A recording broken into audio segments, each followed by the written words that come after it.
Hello and welcome to your daily dose of Satoshi's news. Today's date is Wednesday, the 2nd of April 2025. The year BSV comes alive. Experience the best of both worlds today at betbitcoinsv.com, the best casino and sports betting on chain. Have a little flutter in private using the original protocol and genuine Bitcoin. Well, let's see what we got today. Check this out. Gavin Mayall's post saying that Kraken would have known the pseudonymous creator of Bitcoin, Satoshi Nakamoto. And a BitCrash rightly pointing out that Kraken might have deliberately withheld evidence from the Copa case. We'll get into that.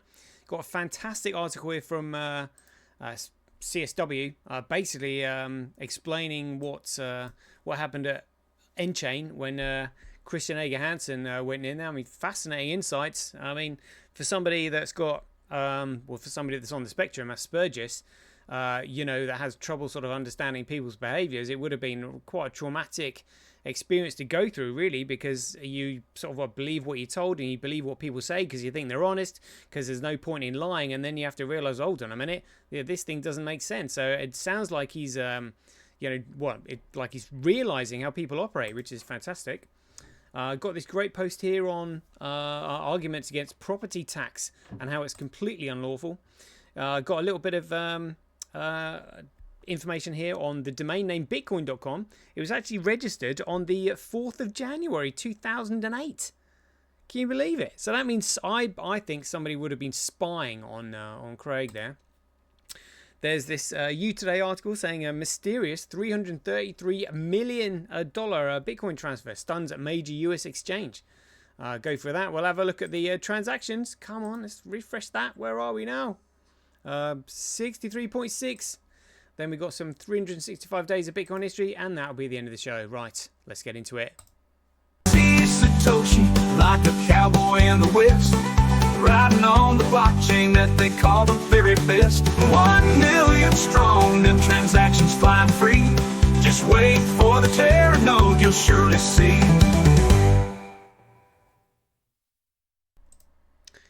Here we go. Right, so Gavin has posted here. He said Coinbase's head of product operations, I don't know who that is. Connor Grogan, called out Kraken FX, the Kraken exchange, for sitting on Bitcoin's biggest secret, KYC documents linking to Satoshi Nakamoto through their acquisition of Cavatex, which processed Satoshi wallet transactions. They're absolutely phenomenal. I mean, imagine. We know that's what they've done anyway, but there's evidence that they've actually done that. In the same way that Mike Weber took down anonymousspeech.com, where Craig actually purchased the domain name bitcoin.org with 2 years worth of hosting on it as well. The conspiracy is massive, but it just goes to show you it was a completely sham court, but that's massive. For him calling out, he said Coinbase head of production operations calls out Kraken FX. So now we've got Coinbase's head of production actually calling out Kraken for sitting on Bitcoin's biggest secret, KYC documents linking to Satoshi Nakamoto through their acquisition of Cavatex, which processed Satoshi wallet transactions. Whoa, I mean, that is massive. Can you imagine if that actually led to Craig? And they've not put that in court. And BitCrash said here, so Kraken, as part of Copa, deliberately withheld the evidence. So let's have a look at this. Yeah, Kraken is on there as general members. Yeah, absolutely outrageous. But it's going to be hard to hide the truth. Because the truth will eventually come out, because people know the truth. You can't stop people from talking. And like I said, if you ask enough questions, if you dig down enough rabbit holes, eventually the lie will break down, because it's a lie and it doesn't make sense. Oh, wow. Check this out. Interesting. This might be Craig talking now. This is September 2024. Talking about the exchange. All right. Starts with Right. I might see if I can find that post. So he knows. Craig knows that Kraken know his idea. Oh, that would be massive. Can you imagine? You say, imagine if you've actually given your details to an exchange that's processed your transactions, and they're sitting on it, and they know who you are, and they can't deny it. That is massive. That is contempt of court if ever there was a definition of it. Like, whoa. Whoa, being on the opposing counsel and withholding evidence. That is massive. That is massive. So well done, Gavin, for digging that up. Let's have a look at this. Let's go through this article here by CSW. It says, to the Trojan CEO. He says here, the morning after was not a morning. It was a descent. No dawn, no relief. Just thick, airless hours where time forgot how to pass. I moved through it like dragging myself through a body bag filled with lukewarm blood. Everything was slow, wrong, weighted. My skin remembered a touch I couldn't place, a phantom pressure that wouldn't release. My limbs were mine in theory, but not in practice. Each joint resisted like it had forgotten the idea of movement. The ceiling hung too low, the walls too close, the air refused to cycle. I'd been turned inside out and left half dried on a tiled floor. And I think this is where he's going on about where Christian Ager Hansen spiked his drink. So I'm sure that's what that happened. Spiking his drink. And this is probably the event. Here we go. I was home and my wife beside me. We had gone to the Amex Black Card event at Ascot together.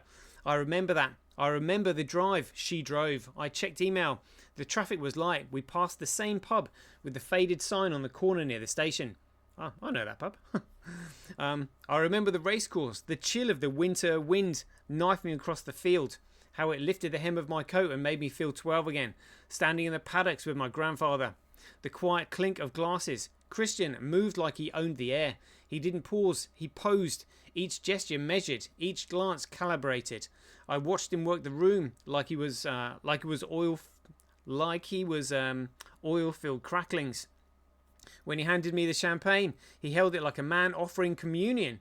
He said something light, forgettable, but it hung in the air like bait. I didn't drink more than him, I know that. And yet what followed was blank. It sounds like he probably laced his drink with Rohypnol, by the sounds of it, if that's what he experienced. He continues, the champagne didn't feel like champagne. It hit with a sudden weight of vodka. The efference twisted, curdling in the back of my throat. It clung like glue to the base of my skull. Then the gaps opened. Memory bled out in ribbons. The night disassembled. Faces blurred. Sounds spliced. And then nothing. I didn't panic. Not at first. But I'm built for systems, for holding ground. I boxed the confusion, catalogued the sensations. I told myself it was stress, fatigue, anything but sabotage, anything but what it was. The next morning I was wreckage, bloodshot, rigid, my tongue thick and mouth metallic. I looked in the mirror and couldn't locate myself behind my own eyes. My reflection stared back like a scanned copy, flat, lifeless, altered. Christian's message arrived like a knife slid under the door. Rough night. I said, yeah, he clearly spiked his drink. That was it. No question mark, just a smirk carved into digital form. Still, I didn't reply. I archived it, filed it. I moved. That's what I do. I keep moving, even when I should stop. I didn't realise then, not yet. That came later. That came with the silence, with the slow dismembering of my own infrastructure, with Christian taking the position of Group CEO of Enchain that December. He didn't storm the gates. He didn't need to. He was already inside. The man who handed me the drink became the man who held the keys, and he began locking doors quietly one by one. Legal teams disappeared behind fog. People I'd trusted became filtered through layers of protocol. Questions returned without answers. Then they stopped returning at all. I tried to arrange a meeting with counsel. Nothing. Followed up. Silence. A week later I received a summary of a meeting I hadn't been invited to. A decision I hadn't been part of. My name included only as a footnote. That was not negligence. This was design. And I felt it. The shift, the slow loss of traction in my own domain. Like walking into a familiar room and finding the furniture just slightly moved. Enough to trip you, not enough to explain. He didn't bark orders. He changed the definitions. Rewrote the language beneath our interactions. People started to echo him. Phrases I'd never taught, policies I'd never approved, and the worst part, how natural it seemed, how quietly the company shifted. The fortress I had built was being reconfigured from the inside. I built walls, he made them corridors. I created systems, he turned them into cages. The same tools I created were now used to reroute me, erase me, contain me. I remember walking into my own office and noticing the light had changed, slightly colder, the tone of emails flattened, the energy deadened. I reached out to someone, an ally, no reply. Sent a second message, silence. I checked my access logs, something was off, the floor beneath me had moved. It wasn't a loud transformation, it was a murmur, a background noise, turned up slowly until it drowned out your name. Meetings moved without me, documents rerouted, new initiatives birthed under my nose and raised elsewhere. And yet still I fought, I logged, I documented, I calculated, I didn't shout, I didn't run, I adapted, I endured. That's what I know, that's what I do. But I knew what it meant. This wasn't about strategy, it wasn't about management. This was about containment. A fortress within the fortress. A trap sprung slowly. It was not the loss of power, it was the feeling of my own space being violated. My own work, my own life being rearranged without my permission. Kristen didn't just take power, he made me a guest in my own command. He built walls around me, brick by silent brick. He turned process into prison. His methods were not loud, they were surgical, bureaucratic, violence masters leadership. Emails unanswered, meetings passed over, access blocked, every route redirected, every digital corridor rebranded. My calendar began populating itself. I stopped recognizing the names. I stopped recognizing the patterns. And the worst betrayal, I still wanted to believe that there had been a mistake, that maybe I had misread it, that trust hadn't been a weapon, but the evidence accumulated, cold, precise, undeniable. I found myself checking the corners of rooms, the reflections in screens, searching for the unseen eye. The sound of silence deepened. I reached out to a contact, someone I'd worked with for years, no reply, not even an out of office. I sent a follow-up, still nothing. That silence wasn't just absence, it was exclusion. He was laying groundwork, not with brute force, but with omission. He cut the alignment before dislocating the joint. The breach didn't begin with a hack, it began with the drink. He entered as a gift, a promise, but his presence was a siege, a slow internal invasion. Trojan king, Trojan god. The champagne was not a toast, it was the overture of a silent war. And I was still standing, still calculating, still bleeding because I didn't surrender. But the air had changed. It wasn't just thick, it was weaponized. Even the silence had edges. I sat alone in my office one night, long after the last car had left the underground. My hand hovered over the desk drawer where I still kept the original notepad, the diagrams, the first notes from a decade ago. They hadn't touched those, not yet, but it was only a matter of time. Even my thoughts began to double back on themselves. Paranoia wasn't a symptom, it was the new perimeter. I stopped trusting the printer. I unplugged the webcam. I began drawing diagrams by hand. Paper doesn't crash, ink doesn't leak. Every corner of my world had shifted a few degrees, subtly, irrevocably, like the slow drift of tectonic plates. The light was different, the timing of messages was off. The candescence of conversations slowed. Kristen had taken the company without taking anything visibly. And that's the most dangerous kind of thief, one who leaves everything in place just slightly wrong. That wasn't just sabotage, it was desecration.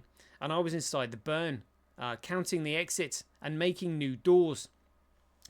Jeepers, that must have been absolutely horrendous for somebody on the spectrum to deal with somebody like that. But I mean, how amazing that he's actually seen it now for what it is. A lot of people on the spectrum wouldn't get that, but that just goes to show that his social intellect is developing massively. That is to come from somebody on the Asperger's spectrum is massive. That's massive, and that was a great article. I can feel the emotion while I was reading it as to what he was dealt with, thinking of what the hell's going on. You know, when somebody's got an agenda and you don't know what it is and you just trust them implicitly, you're like, okay, well, this is your job, and then they've got, secret hidden agendas by something else.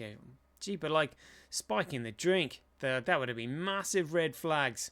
How can, that is shocking. That is shocking. Truly shocking. Well, good on you, Craig, for getting through that. Well done. Right, let's have a listen to this. Truth Seeker has posted, said the most beautiful arguments against property taxes. All contracts initiated in fraud are null and void. Yeah, all contracts, commerce, not signed by anybody, null and void. All contracts using fiat currency, because fiat currency is fraud, and fraud unravels all. Lord Denning, that's in Laszlo versus, oh crikey, wasn't it Laszlo versus something estates? But yeah, let's have a listen to this. The property tax is unlawful and unconstitutional. First of all, it infringes on the people's right to own property. The governments of Hall County and Hall County Superior Court are not governments at all. They are privately held, foreign-owned, for-profit corporations. The following have been corrupt and complicit in committing crimes against the people on behalf of these corporations: judges, attorneys, district attorneys, doctors, politicians, governors, senators, mayors, city councilors, county commissioners, sheriffs, bankers, court clerks, and county clerks, who have participated in the deception, exploitation, and destruction of the people that you were supposed to serve. The tide has turned, and the remaining time for this corruption is very short. The U.S. corporation is dead. The republic is restored. President Trump has freed us from the chains of tyranny and deceit. The power once wielded through fraud, manipulation, and treason is gone. We, the people, are free at last. You just have not found out about it yet. The crimes of financial fraud, human trafficking, the theft of property, judicial misconduct, and political treachery are no longer hidden. Military oversight is active. Evidence is being gathered and Wow, that is massive. That is massive. The fraud of the 3,000 years of fraud is finally coming to fruition because it's so big. The lie is eventually like caving in on itself. That is what we're witnessing right there. That's huge. That's huge. Because yeah, all the governments are now corporations. All the local councils are corporations. They have no authority whatsoever. And even the banks, yeah, the fact is the banks have a monopoly on currency creation. And again, that makes them void. Yeah, it's huge.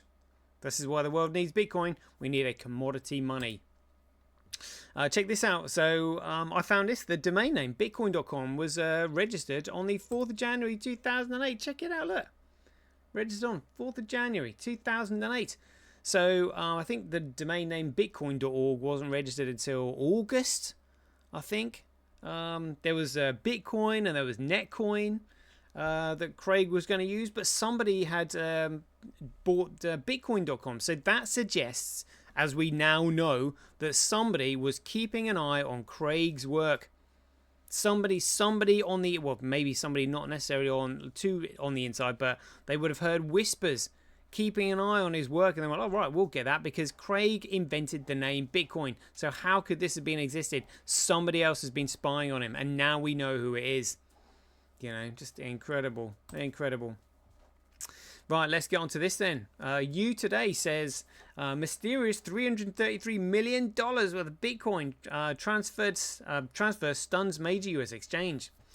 BTC at Gregcoin witnesses mysterious $333 million transfer to Kraken. Whoa.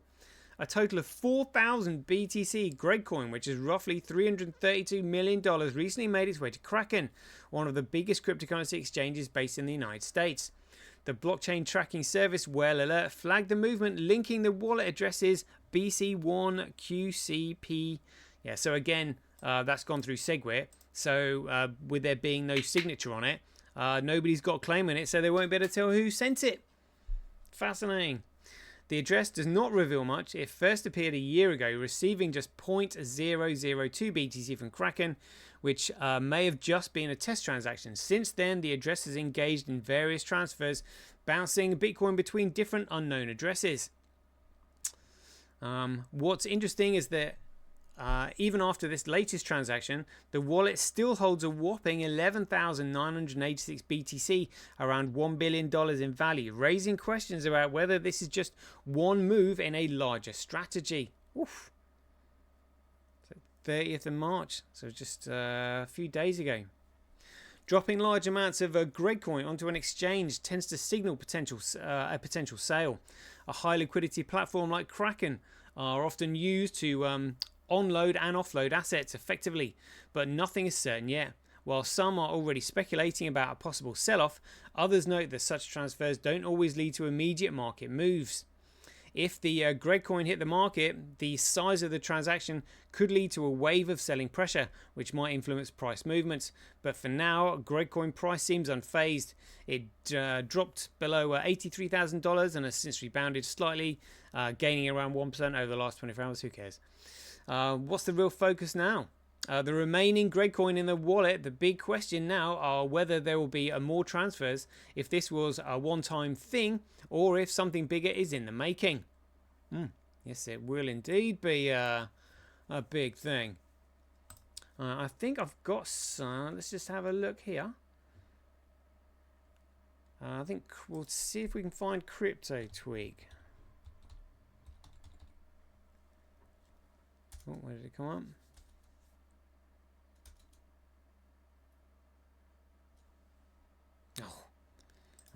Let's have a look on my notes here. There we go. Crypto Tweak said here, CS Tominaga, is this you? And this is the 30th of March 2025. So that's the remaining BTC that's in the wallet. Yeah, 4,000 BTC. And again, they're all Greg coin addresses. 3 and BC. Wow. Fascinating stuff. Never a dull moment in this space. Good grief. Good grief. Oh yeah. Okay, done that. Let's have a quick look at the transactions. We're at 63.6. Can you believe it? 63.6% of the entire market. I mean, this is the entire market. Literally, this is against the big dogs of XRP, Ethereum, and BTC. And look, genuine Bitcoin is absolutely eating them alive. Eating them alive. The market cap means nothing. Utility is everything. If something is useful, it's valuable. If something is useless, it's worthless. And we're seeing it here, which just simply means that the price is going to follow soon, because the most useful one is the most valuable one. That is it. That is it. Right, let's have a quick look at some 365 days of Bitcoin history, being the 2nd of April. Check this out. On the 2nd of April 2013, a BTC broke, well, we've got the BTC breaking $100 video. This was fascinating. Check this out.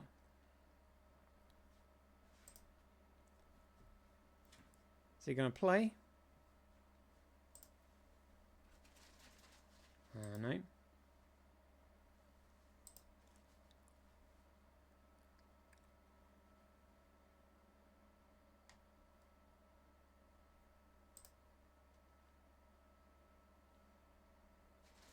Oh. That's a shame. But that was the classic video of Bitcoin breaking $100 for the first time. And that was the 2nd of April 2013. 2013. Also on the 2nd of April 2016, Coin Limited was registered and then dissolved on the 11th of November. I think that's 2010 that was going to be. But again, that was one of Craig's companies. And then the 2nd of April 2019, there was another saving research. That was again another blog post on CraigWright.net that is now no longer there, unfortunately. Right, there we go. That's the end of the show. The quick 23-minute show. Hope you enjoyed it. So as ever, if you enjoy these updates, please ding your donations for your appreciation to either Satoshi at Senbi.com, Handcash.io, RockWallet.me, Simply.cash, Relasia.com, or Senti.ch. We'll leave you there. Hope you enjoyed it. As ever, be aware, take care, stay safe out there, and we'll see you in the next one. The king still has one more move.